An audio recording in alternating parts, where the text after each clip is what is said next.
Hey, Jonathan here.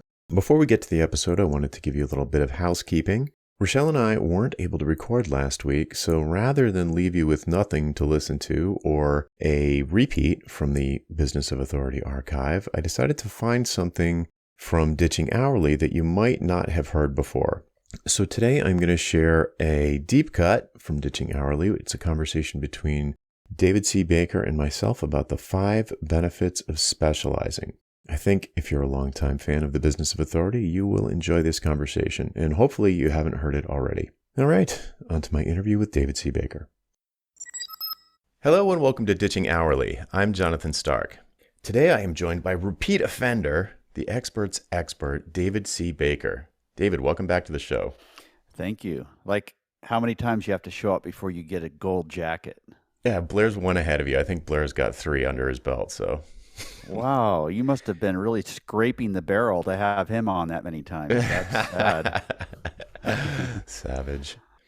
Cool. Okay, so we were corresponding over email before this interview about an article that you published recently that it just was so great. I was like, we need to talk about that. The overall article is about positioning, and that is a huge subject of conversation on this show and elsewhere and other things that I do. Critically important. But the angle that you had in the article, I just loved, which was the 5 things that happen right after you narrow your focus. And it's just so great. And I wanted to bring it on, have you share it with the audience, and maybe have a little discussion around, drill into some of those points. That sounds good. This one came to me really quickly when I was writing it, and sometimes like the ones that take me hours and hours don't resonate quite as much. But then this was just lying in bed one night thinking, oh my goodness, you're kind of thinking back over the calls you've had with clients that day, and you start to see them voicing the same sort of concerns about a possible positioning decision. And then you realize, oh, a lot of people think this. I should think about it in a new way. So it was a fun article to write. Great. Yeah, sometimes the good ones just, boom, fall out of your head fully formed. Yes, and one of the benefits of narrowing your focus is recognizing patterns like that. Yeah, somebody said that one time. Absolutely. Yeah, so let's jump right in. The first, well, do we need to do a tiny preamble on why would you even do positioning in the first place? Maybe a little bit. Probably.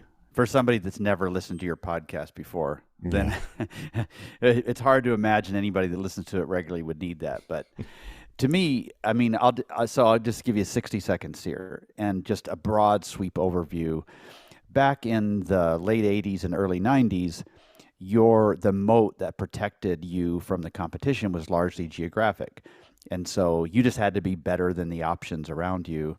And then when the internet really changed the world, all of a sudden it was exciting until we realized something else. But at first it was exciting because now, goodness, we can work anywhere in the world. And the flip side of that was, oh my goodness, everybody can work here. I no longer have a geographic moat. Mm-hmm. And so that was the first thing, is that I'm going to need to be specialized, because why in the world would somebody work with me?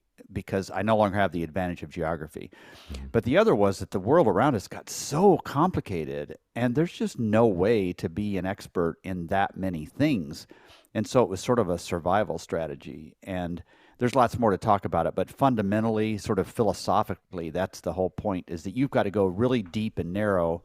There's some dangers in doing that, but you've got to do that, or you just don't have, you just can't have much impact. You can't make much money. You can't see the patterns. It just goes on and on. Mm-hmm. Yes, agreed.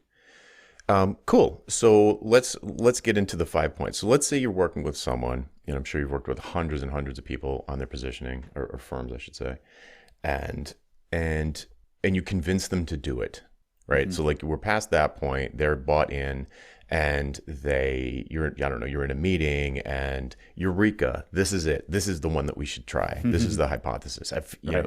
I know when I do it with someone, I'm like, this is it.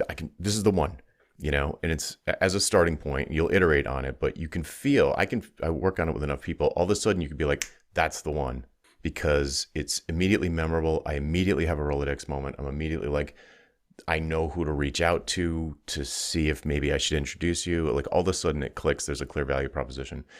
So great. And I've seen the same thing that you have seen that you wrote in the article is that you do it and it's like, okay, put this on your LinkedIn, put this on your, as the headline on your website or, wherever they're going to put it, email signature. And they start to, the next day, it's not up. It's not in the email signature. They get cold feet. They run it by someone. Someone Right. talks them out of it. So what happens right after you've come up with what seems like a really good starting point for a positioning statement, and then they chicken out? Yeah, well, and I love this because we can talk ourselves out of so many good ideas, and what's worse, we can take months to talk ourselves out of good ideas, just wasting all kinds of time. Mm-hmm. Yeah. So the first thing that happens is really not much. you're you're not all that smarter the next day, and I think people. I'm not sure why they think they should be, but it just dawns on them the next day. Okay, now they're claiming something, and they're not all that smarter. But in relation to that, one thing changes that just revolutionizes your consulting practice or your advisory practice, and that's that the rate of learning accelerates because now what you are seeing, especially not immediately, but pretty close to that decision, you're starting to see one firm after another that shares more characteristics. They could be vertical or horizontal characteristics or anything like that, but they share, there's more opportunity to see the patterns because I'm going to say, okay, I'm only going to work with tattoo shops from now on, even though I've worked with all kinds of other, like, okay, it's not like your observational powers are better the next day. It's just that you're working with one after another, and the rate of learning is so much more accelerated. I live on 61 acres in Tennessee, and I think of it sort of like this. And I'm always getting people asking if they can hunt on our property. And we kind of say no because, people with guns, we don't know. It doesn't seem like a good combination. But but when they ask to hunt, they don't say, can I hunt on your property? They say, can I hunt wild turkey or deer or whatever it is specifically, or coyote or fox? Those are the big ones that they hunt. And they're hunting something very specific, and because they've done this for a while, they know what gear, they know what time of day, they know where to park themselves to wait for something to appear, and their rate of learning once they decided to choose something very specific was just accelerated. That's what changes first. Yeah, totally agree. Yeah, so it's not like you're going to have, to be honest, I have seen overnight positioning successes where someone changes their positioning and they just like immediately start getting leads. People just like, here's my phone number. We need to talk right now. Like Right. when you're like, okay, yep, that one's going to work. But you're right. You're not instantly smarter. And of course, I suppose it's obvious that if you spend more time focusing down, you're going to notice more things. And that is going to dramatically set you apart from your competition because pretty quickly, if you stick with it, it'll happen pretty quickly because you can find out where all the watering holes are, find out what their specific language is. You can start using specific language. Like if your target market is doctors, you won't say clients, you'll say patients or whatever the case may be. You can start using their lingo and jargon in your marketing materials, and it'll automatically set you apart from any other generalist. So you just start pulling ahead of the pack very quickly. And that's also when your conversations from that point forward will elicit a comment that sounds something like this. There'll be a pause and they'll say, dang, it's like, you know me. Like you've got a camera in my office. And obviously you don't, but that's how well you can see.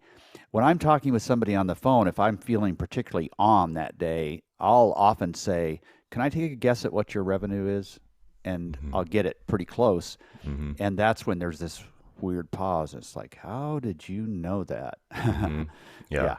Yeah, you can start doing something I think is an extremely black belt move with your prospective clients, which is something Oren Klaff calls a cold read, where they don't even tell you. Like normally, most people, they need to have like the why conversation and uncover what the desired outcome is, and the client's asking for Motrin, but what are they really trying to solve? Is it a headache or a lower back pain? Like what are you really trying to solve? But when you focus way, way down on an industry, you can tell them what their problems are, like 7 times out of 10, Right. before they even open their mouths. Yeah. Yeah. So cool. All right. Well, that it's very related to this number two point. Your imposter syndrome is a false flag. So let's talk about what imposter syndrome is a little bit, because I know you've written some really good stuff on that, and then why it's the resistance, why it's a phony objection.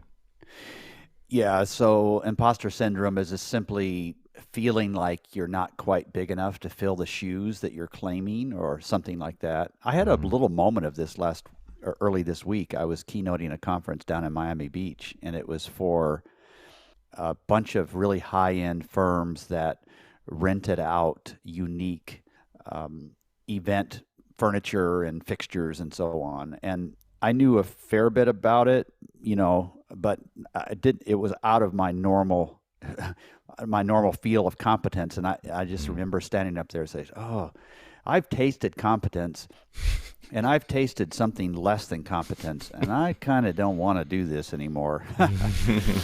Yeah, so that's what it is. And this one just makes me smile, because once you mention this to somebody, then they grin and say, yep, you caught me. And so what we're talking about here is, after the positioning decision, you are making some unique claims around expertise that you haven't made before.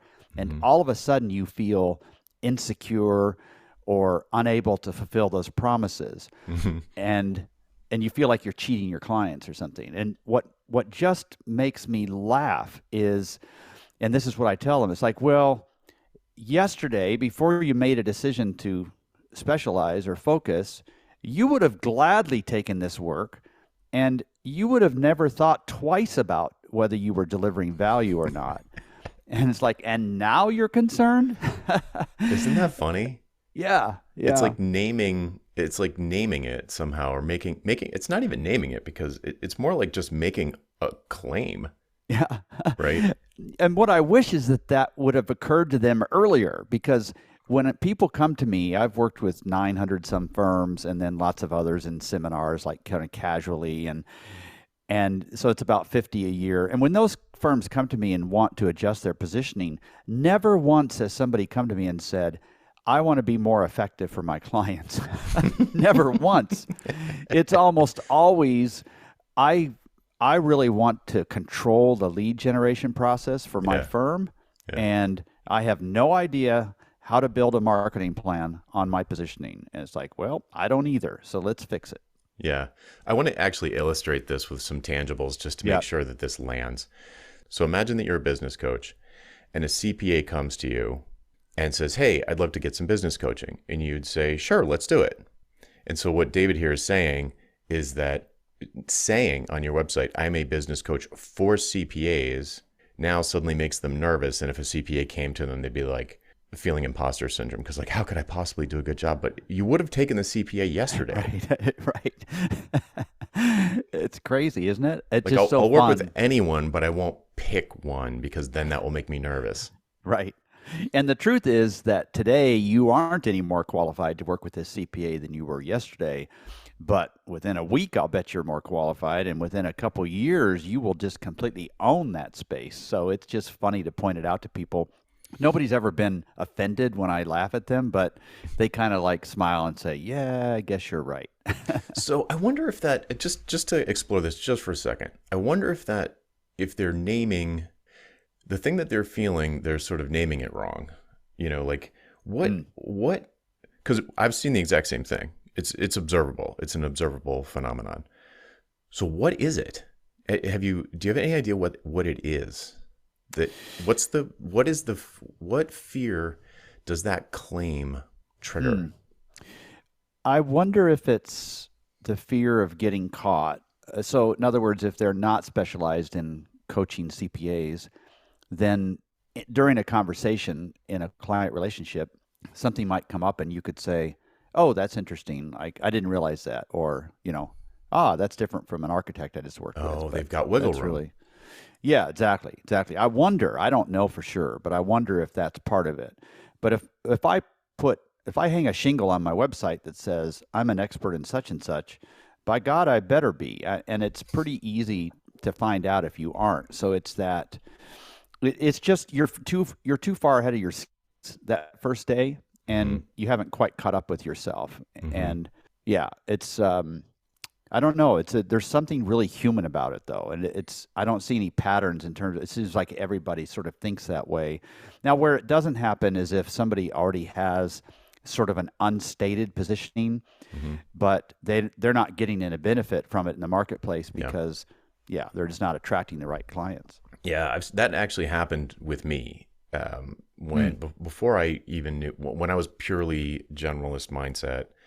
I was very horizontal specialization for a long time in my consulting. I was like really well known and good at a particular technology, and it was in high demand. So I basically fell in a pile of money, and I backed my way into a really strong positioning by writing a book that was fairly popular. So the book did all the positioning work for me. I never was out there. I didn't really articulate it myself on my website. My website was a typical garbage, you know, nothing resume. But the book did the positioning for me. So when I started to realize what positioning was, then it was like, oh, it'd be kind of good if I did this intentionally. Yeah, would have thought. So when I pivoted to doing what I'm doing now, I was super duper specific. So the thing about saying I do business coaching for CPAs or whatever it is, it removes that wiggle room where you can ask, like you kind of like have permission to ask dumb questions about their business if you hadn't said that. Right. So let's just look at it from this angle for 1 second, like, you know, to the dear listener, why should you be allowed to ask dumb questions, right? Like if you're an expert, like get there, be an expert, not at what you do, but at the outcomes you deliver. So become good at delivering positive outcomes, or like outsized and maybe even remarkable outcomes for your clients. You can hit you can get on base or hit a double all day long by just being a good business coach, I suppose. But if you go deeper and you want to hit home runs and grand slams on a regular basis, the way to do it is to get to know your clients better. And the way to do that is by picking one, you know, deciding what you want to be when you grow up. Right. And you may cover this in other episodes, but just for somebody that might be confused about vertical versus horizontal. So we've been using a vertical example of a CPA, but let's say you were a counselor and your horizontal focus was teenage youth. That would be, all of these examples work. So that people aren't confused, there's lots of different ways to position. It doesn't have to be by like a vertical CPA, sort of a SIC or NAICS code. It could be horizontal as well. And all the same principles apply. Yes, right. I do talk about it a lot. I'll probably do a follow-up episode after this. I haven't talked about it in a while, but you can segment a target market by psychographics, demographics, interest, a million things, worldview, whatever. It's like, but whatever. When you've got a good one, when you've got a good target market. I don't love that term, but it's easy to understand. So when you've got a good target market, when you tell someone you help that target market and they say, oh, I should introduce you to my cousin Bob, because they immediately have a Rolodex moment. Right. Okay, cool. So let's move on to number 3. I love this one, and I think I've got some questions about it for you, like your experience with it. But number 3 was, you don't have to turn down work that doesn't fit the new focus. Yeah. And this, like, I didn't used to believe this. I kind of was hard and fast, like, grow up, make a big decision, quit ripping people off. My usual sort of overkill approach. And I realized, that's so unreasonable. In fact, that was my whole, I think, consulting gig in the first 10 years. It's like, here's what you do. If you don't have the courage to do it, then goodbye. It was just a really terrible approach. So to be a little bit more empathetic, one of the fears that people have is, oh my God, what am I going to get enough work? And because most of the work that comes to me now, this is them still speaking. Most of that work comes to me through referrals. It just crosses the transom. It's, and it's all over the place. And I'm not worried about the end game. I'm worried about the transition to the end game. Yeah. And so what I say to them is that focus is about the work you look for, not the work you accept. So it's fine to accept some of that generalist work that you would have accepted yesterday, but what you don't want to do is tell people about it or make it public on your website. So you just keep doing it. Now, I want to add a twist that I think is pretty important in that. So if you think of the 3 phases of your career moving towards being an expert, you have sort of the generalist approach, then you have the final expert approach, but then there's this middle where you are looking for certain stuff, but you're accepting other stuff. That middle period will be a very unsatisfying experience, and you will find yourself getting a little disgusted with yourself and a little bit impatient, because the difference between doing work for people that you know a lot about and people you don't is so stark, and you'll begin to feel a little dirty about it, and that period will not last long. I've never seen it last more than 18 months. More typically, it's less than a year, where you still have a foot on both sides of the fence. 100%. Right. Because you said earlier how you were sort of you felt maybe a little, I wouldn't say out of your depth, but you were like, I know what competence feels like, and this isn't it. And I don't like that I don't like the not feeling competent feeling. So it's the exact same thing. Right. And depending on a lot of things, the work that you seek, the positioning and the marketing and everything you're doing to get the kinds of clients that you want, it can happen relatively quickly.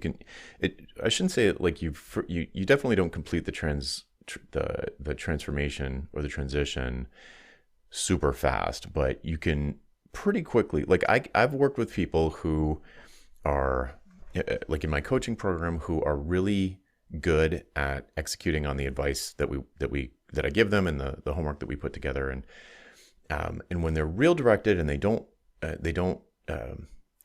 sort of fishtail around too much, you can have demonstrable traffic with your demonstrable traction with your new positioning in 4 months. You can see immediately that like it doesn't happen every time. It probably doesn't even happen most of the time, but it is not uncommon for it to happen. So that you can say, oh, I'm getting I see that I'm getting traction here. I'm getting inbound for the first time ever, like non-referral inbound requests. I'm getting people reaching out to me on LinkedIn that are like, we should set up a call. Yeah. Like, and they're already pre-qualified because they've already decided, oh, this is kind of a fit. I just want to see what kind of a person this is. But obviously the expertise is a fit. Rather than you trying to spend the first 15 minutes of the call explaining how you do know something about their world, they just assume it because they've read. Well, you've said it for one thing, but they've also read or listened to all kinds of evidence that you know their world. Yes, yeah. And I agree 100% with the point you were making about you can absolutely in the transition period accept new work. You're probably gonna be like, oh wow, this feels like the old way. Yuck. I have that a lot with people who are transitioning away from hourly billing and they switch over to value pricing for their project work, and then they sort of chicken out and take on an hourly project, and they're like, oh, I forgot how bad this is. Yeah, right. It's like, oh. Now I know why I don't touch the stove all the time. Exactly. I remember now. Yeah, exactly. And it's similar with the positioning thing. So when I say to people, I'll be coaching someone, and the thing is, most of their work usually was from referrals, just like you said. And when it comes in, there's the, geez, this is money, I should take it. I don't get maybe 6 leads a year, so I need to take this. Also, our mutual friend that made the referral, there's a social obligation feeling that they don't want to say no because the friend extended their reputation to make the introduction, and then to be like, oh no, I don't work with people like that anymore. Right. That doesn't feel great. But the way to salvage that in my mind is to be really honest about the fit. And then if you can, refer them to somebody that's a great fit. And then that kind of rescues the social connection part of it. Mm-hmm. That's true. That's good. And so when I have someone who's wrestling with this decision, I say to it, and they're like, what should I do? And so we'll sort of go into the specifics of it, and we'll make a decision. And I'll say, but here's my rule. You cannot put a testimonial from them on your website. You cannot put their logo on your website. You are not allowed to. It's just a money. It's for the money. It's to give them the result they want and get paid fairly for it. But you are not going to use this in any of your marketing materials. Right. And sometimes that will flip the switch for them. They'll be like, oh, yeah, you're right. So it's a case by case thing. It depends on people's cash flow, a million things. Right. But yeah, cool. So, but I do love explicitly differentiating between the work that you seek and the work that you'll accept. They're not necessarily the same thing. Cool. All right. Number 4, you immediately begin the process of narrowing it even further. Say more. Yeah. Here I have to reluctantly refer to my podcast partner because, dang it, he's the one that came up with the phrase. Oh, you mean our most successful guest on Ditching Hourly? Yeah. So I'm talking about Blair Enns. We were recording an episode for our podcast, and we were talking about this, and he said he kind of rephrased what I was stumbling around to say, and he said, "Yeah, what you're not looking for the perfect positioning, you're looking for a perfectible positioning," and which is absolutely true. It's like a light went on in my head, and I want to add to that though and say that it is not perfectible until you go public with it and you begin testing it with prospects and with clients. Mm-hmm. So you get to a point in your deliberations where you feel like in your bones and based on the research that you've done, and there's some good research you can do, that this is it, okay? But the fog hasn't lifted completely. It's almost like releasing a minimally viable product where you just know that user testing from a small base is the only thing that's going to really improve it. There's nothing else you can do in the lab. It's going to have to go out in the marketplace. You're going to have to get dressed up, go to a party, and let people laugh at your clothes, so to speak. Mm-hmm. And that's what's happening here. And it usually takes longer. So 1 to 2 years is about typical. And every once in a while, 1 in 100 cases, you have to flip it because something happened. Either we missed some piece of data, which is unlikely, or the marketplace changed. Yep. But most of the time, it gets even narrower, but you wouldn't see how to narrow it further until you'd play with it for a year or two. Mm-hmm. Yeah, it becomes obvious because what I say, that phase, what I say to people, I use different language, but it's the same thing, where we'll have a bunch of sort of candidate potential positioning statements. And I've got like different formats that you can use. Some are easier than others. Some are more complete and useful than others. But so we'll go through, sort of a brainstorming session, maybe go through their past experience and maybe pull from that or other circles or communities that they're in if they're going into a new direction or whatever. So we brainstorm some stuff. And it's really easy for me to see when something's not going to work. Like, no, that's the odds of that working are like 0, and you can see all the bad ones and kind of throw those out. And then it'll come down to like 1 or 2 that I feel like these could work. So then it's like, but to me, it's 100% hypothesis at that point. Right. Yeah. And it needs to be tested. And the way that you test it is through conversation. So then I with people in the target market, does this resonate? Are these the right words to use? Like sometimes I'll have, I was working with someone now actually who I know what his positioning is. He and I both know what it is, but we haven't figured out how to say it yet. Mm-hmm. And that's almost cheating, but like we know a clunky way to say it, but it doesn't, you can't say it. It's too long. It's too confusing. It's very specific and clear, but it's lacking a certain poetry that maybe is, I don't know if it matters where I would draw the line. Is that part of the positioning or is that part of the messaging? It doesn't really matter. You still have to figure out how to say it. Right. And, but if it, and if someone said to me, or if this person, it's like, well, I'm going to try it this way and that way and the other way. And we don't know if this, when I say product to this market, do they think coffee cup or are they thinking like SaaS? Oh, right. Stuff like that. Yeah. So you need to figure it out. There's only one way to figure it out. It's like by talking to people in the target market. and see if it resonates in the way, if the message is making it through to the other side, or if And it's just if I bouncing could off them. if I could pick up on a point you just made, you're not going to test it by slapping it on the top part of your homepage just because you're not going to learn when it doesn't strike somebody. They'll just go on. That learning is exactly like you said. It's in conversations with prospects and clients, mainly prospects, honestly, so that when you say something, you immediately know what didn't resonate, or you can see how they interpreted it not the way you intended. And that's when you learn from it. It's very much the difference between sort of a blind email to somebody versus a cold sales call. Like you're not going to learn something from one of those. And I'm not advocating you go out and do the cold sales call much, but it is the way. It's the best way to learn. It's like slathering yourself in meat tenderizer and then jumping behind a zoo fence. So it's like, okay, something's going to happen here, right? Yeah. There's no way to not get feedback. I had one student early on who was very social. He was in his 20s in San Francisco, went out a lot, and would go to, it was a fairly savvy networker, back in the day. And when we were working together, he would just go to parties, and of course, people are going to ask, "What do you do?" And he would try a different version on everyone. Oh. And even though they weren't in the target market at all, I still like this approach because in my opinion, you tell me if you disagree, but in my opinion, a good positioning statement, it can hit anyone near your target market and still get you to the target. Yeah. Right. They should understand it. It may not resonate, but the fact that it doesn't resonate means something.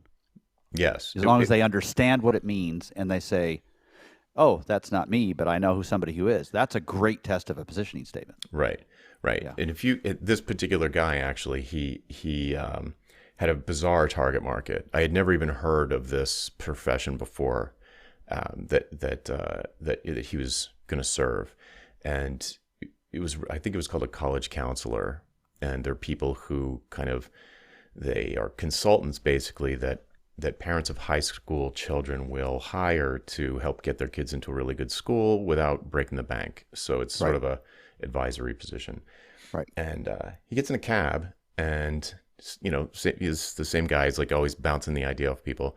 So the cabbie was a chatty guy and was like, "Hey, what do you do?" And he said something like, "I help college counselors get more leads." And the guy, and a lot of people in that same scenario would brush the cabbie off and just say like, like, "Oh, I do computers," or I'm a consultant, or I'm a lawyer, Right. just like kind of something that kills the conversation intentionally. Exactly.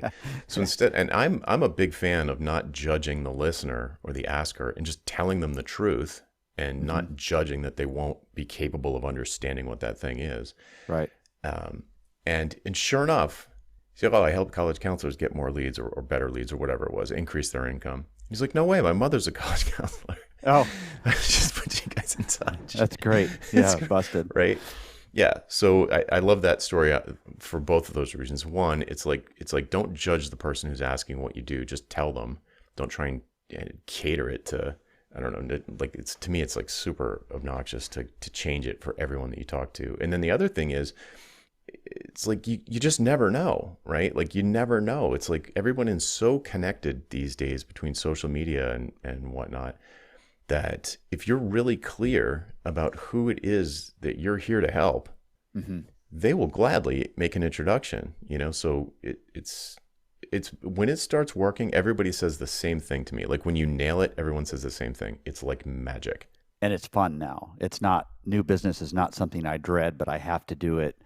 Now it's fun because the conversations either resonate or they don't. And the fact that I've always felt like, listen, I'm not afraid of the truth. If we're not supposed to work together, I'd kind of like to know as soon as possible. Yeah. Yeah.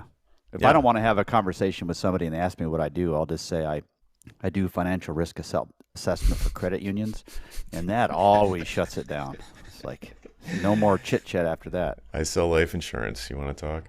Yeah. Yeah. Cool. Okay. Well, I think we've beat number 4 into submission. So let's jump on to number 5. Yeah. This one I think will surprise people. So number 5 is you'll have lots more to talk and write about. Yeah. It seems counterintuitive. And this hits people between the eyes because whatever their marketing plan looks like nowadays, you kind of have to give Google something to work with. And, whatever that is, audio, video, words, whatever it is. So it's going to involve you figuring out what sort of content or insight to produce. And if you're an undifferentiated firm, that's a really tough topic because you end up writing something that's equally interesting or not to most everybody, which means it's just ignorable content. And so you come to this decision with that tension of, oh goodness, what do I write or what do I talk about? And the last thing you want to do is narrow those options by having a tighter positioning, thinking that it's going to be even harder to do this stuff later. And I think this is another illustration that Blair gives sometimes, sort of this decision that you're provisionally going to make. Picture it as a door into a room, and you're afraid of getting trapped in that room. You're all over the house, but I'm telling you, go into this room. And one of the things that makes you nervous about it is like, well, what's in there? Like, what happens after I get in there? And you get in the room and you see all these windows and doors and passageways that you didn't even know existed. Yeah. I will never run out of things to talk about. It's just impossible now. I have almost 400 possible topics. More than half of them are already outlined, and I have an illustration at some stage of production from my illustrator. And it's just the most amazing thing that happens. You start to focus and you think, oh my goodness, I'll never run out of topics. And it's so much fun to think about, but it's counterintuitive enough that a lot of people are fearful of just the opposite happening. I know. It's insane. While you were saying that, I flipped over to my drafts folder for my daily email. Right. I have 861 drafts. Good thing you don't have OCD. It is totally counterintuitive, but the more you focus down, the deeper the cavern goes. And there's just so much more to explore in there. And if we're talking about differentiation, it's going to set you apart from the shallow garbage that, people have at this point have AIs generating for their blogs so that Google's AIs can read their blog. And then maybe some human comes along and searches for it. But it's like you read some of these sort of generalist blogs and it feels like robots writing for robots.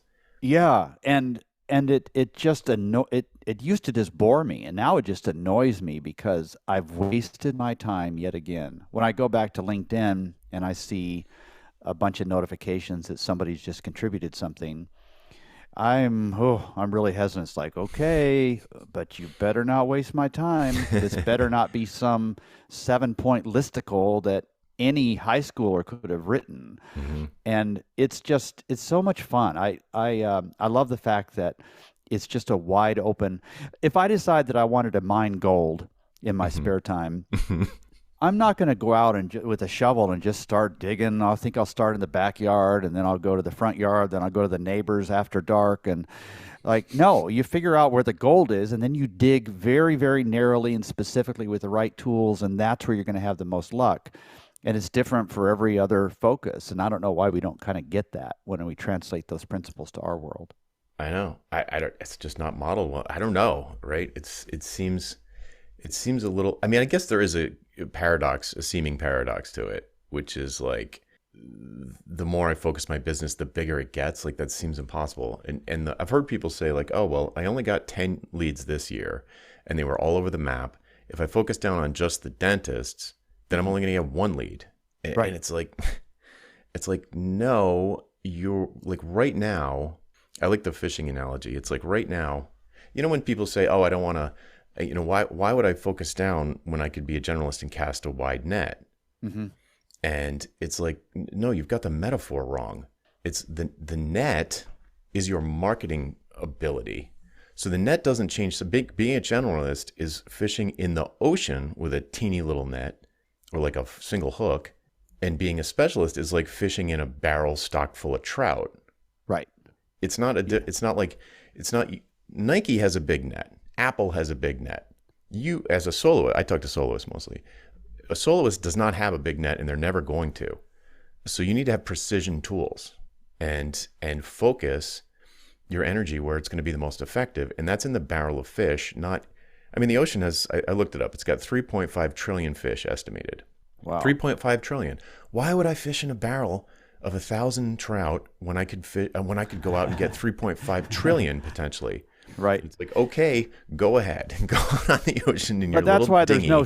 there's no shows on Discovery Network of really capable fishermen that just throw a big ass net out, and then at the end of the day they sort up. Okay, well, we got 21 different varieties of fish. All right, somebody go figure out who's going to buy this, and oh shoot, we got a tire too. What are we going to do with that? It's like, no. Those shows they're for shrimp or they're for salmon, lobster, or yeah, exactly. Right. Yeah, it's like pick what you're going after. But there's something about this that I think, sorry to interrupt you, just around the whole entrepreneurial spirit. And this one just perplexes me, even though not so much that I don't understand it, because I see it in myself a little bit.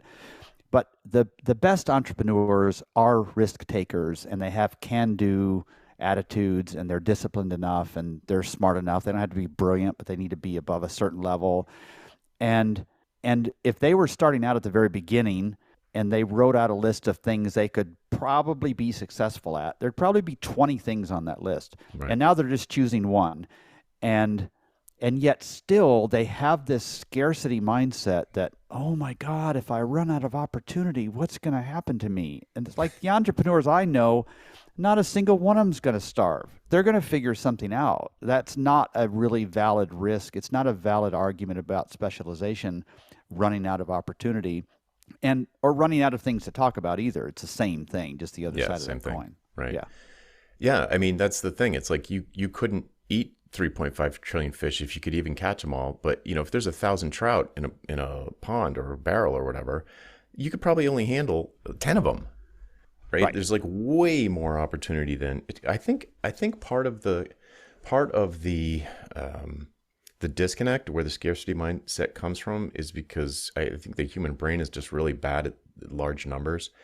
And to your point earlier about we're all one click away globally, and you no longer have a geolocation sort of moat around you, a geography around you that keeps competitors out. The markets for whatever market you're going after is surely 10 or 100 times bigger than you think it is. So they feel like, oh, there could only be so many, I don't know, CPAs in the United States that speak English, and it's like, I was making this point at a conference in Las Vegas one time, and before the presentation, I was like, I'm just going to Google like a local search, dentists near me, to see how many dentists there were. There were like 10,000 dentists within walking distance of the conference. And there were Have you heard of the guy that named his firm that, Dentist Near Me? That way when he did a Google search, that's true. Is that true? Yeah, it's true. Now that's a smart person right there. Yeah, well, he'll need to figure out how to do remote dentistry, but okay. Yeah. Oh, that's funny. But yeah, I mean, it was mind-boggling. I mean, there was something like, I don't know, over 1 million. Like, I remember thinking, I don't remember the exact numbers, but they were mind-boggling. They were thousands of times bigger than you could ever hope to service as a soloist. And I remember thinking, to your point earlier about niching down farther, you'd probably have to go with like periodontists or, like pediatric dentists or something, like something even more specific. Because dentist was like, I'm like, oh, wow, that's still way too big. Like, yeah. Dentists who won't whine when I want more nitrous oxide. That would be the one I would get. But it is kind of crazy. I don't know how we think about, I don't know what comes in our minds sometimes, and how we just step away from this and we lose our confidence. Like, there's specific numbers behind this too. In my research, I found that it's a pretty safe assumption that if you are decently capable in the professional services space, you could, if you do most everything right, you could lock up about 1% of the opportunity. That's a pretty safe assumption. Mm-hmm. So if you need, say, 20 clients a year, which is really more than you need, but let's say you need 20 clients a year, then you only need 2,000 prospects. Now, when I'm trying to evaluate a possible positioning decision, I try to get more around 10,000 or so, but there's no reason you got to have more than that. So let's keep niching down. Maybe not right away, but maybe this is what happens when you look to narrow it further as you see even more patterns that weren't apparent right at the boundary of making that positioning. It's just it's a wonderful journey. I'm so grateful that I've been around people that think this way. I've got so many clients that think this way. I'm so glad that people like you and others understand this and make good arguments for it. It's just a better world that way, and we deliver better value to our clients too. It's not just about making more money, which is obviously true, but it's about delivering better value too. Yeah, and that's why it's, as much as I talk about value pricing, and I think most people know me for that, you can't do it without positioning. Oh yeah, right, exactly. You literally cannot be an undifferentiated generalist and well, I mean, you can do it, but it won't change your income. I mean, it's not going to be a home run for you. You could try it, but people are going to be like, I'm just going to get the $10 an hour web designer. Like, what do you ask? Like, what do you ask me why I need a website? I just want a web designer. Can you just do what I want? And so like for me, step one with every student that goes through my coaching program is step one is positioning, because I don't know what to do. If we don't have that, there's nothing for me to do. Everything that follows is murky. Like, okay, I don't know what they're losing sleep over. I don't know what water coolers they're hanging around. I don't know what service offerings to do. I don't even know who to hire to fulfill these promises. Until we get the positioning right, nothing else falls into place. Yeah, there's a thing I noticed that reminded me of when you were talking about you'll never run out of things to write, is a lot of folks who have sort of got the memo that, geez, I need a blog. Because I guess business like reasons, they just think they need to blog. They don't have this burning desire to blog. And they think they have writer's block, and they just I just never, it's every blog post starts with, boy, it's been a while since I blogged. So I can't believe it's been 6 months. Yeah. And it's just torture. It takes them days to crank out an 800-word post or something. And to me, it's like, you don't have writer's block. You don't know what to write because you haven't decided who it's for. You don't know who you're talking to. Right. It's not an output block like writer's block. It's an input block. Yeah. So you literally don't know what words to choose. You're constantly second guessing your word choice, or, just to pick one thing.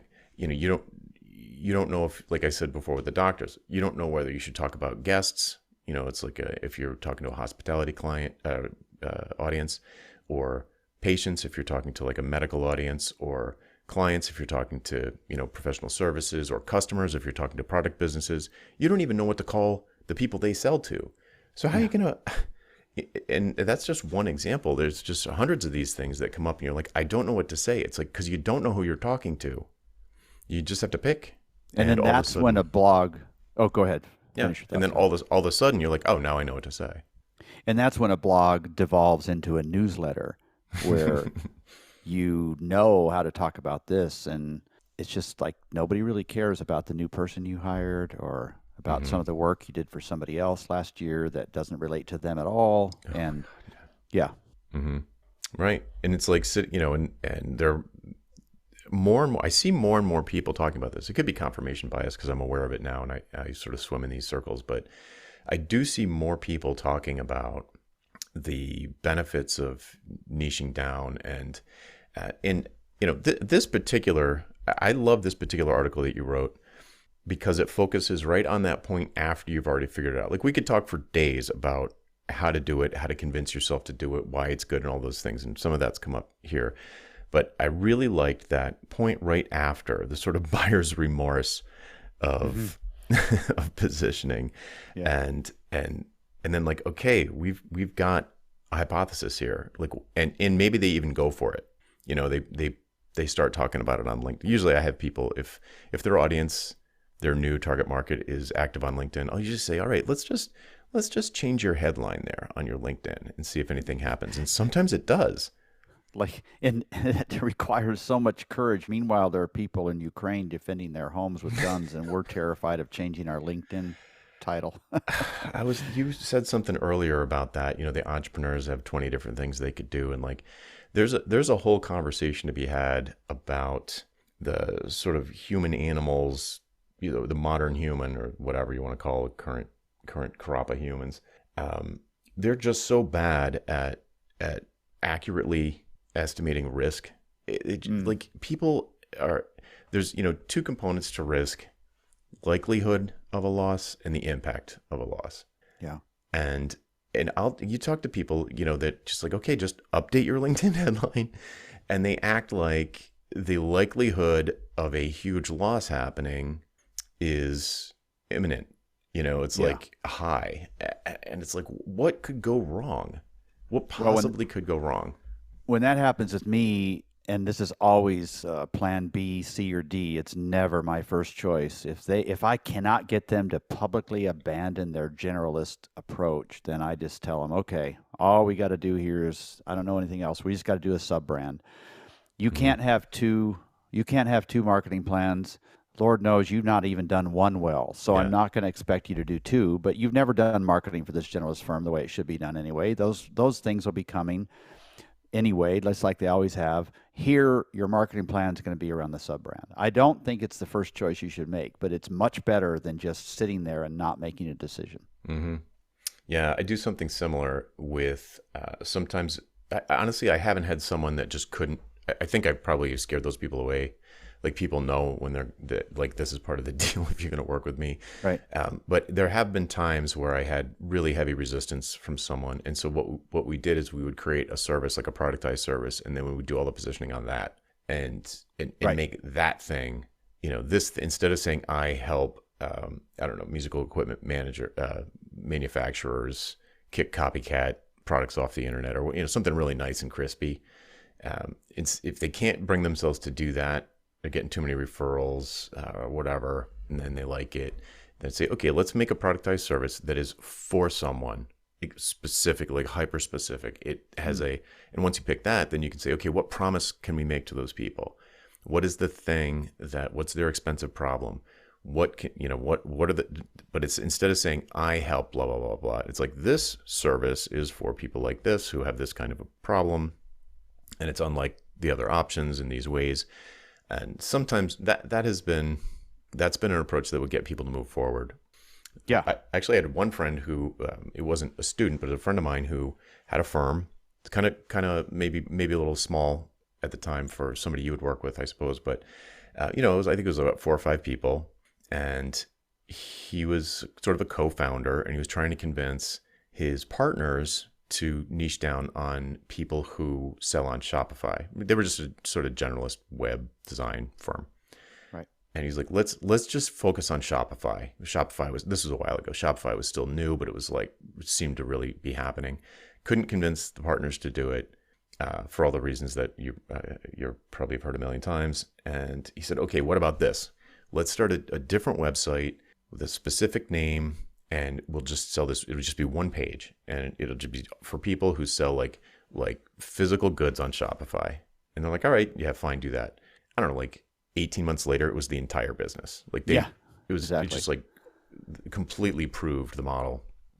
And at the same time, he jumped on a platform right at the perfect time and had this sort of platform specialization. So there's a timing factor here too, but it is maybe an approach for people. But I agree with you. It's like, especially for soloists, don't try and, I get this all the time. What if I have 2 websites? And I know I just described that, but that was a firm, and whatever, they had the energy to do it. But if you can't manage the marketing for one business on your own, like, what makes you think you're going to suddenly have twice as much energy to do 2? It's just not realistic. Yeah, exactly.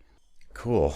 Wow. Okay. Is there anything else we should talk about? This has been great. We went through all 5 things. I think we got some cool tangents in there too. I've thought of some other episode we should do someday, but for this topic, I think this is really nicely tied up. Perfect.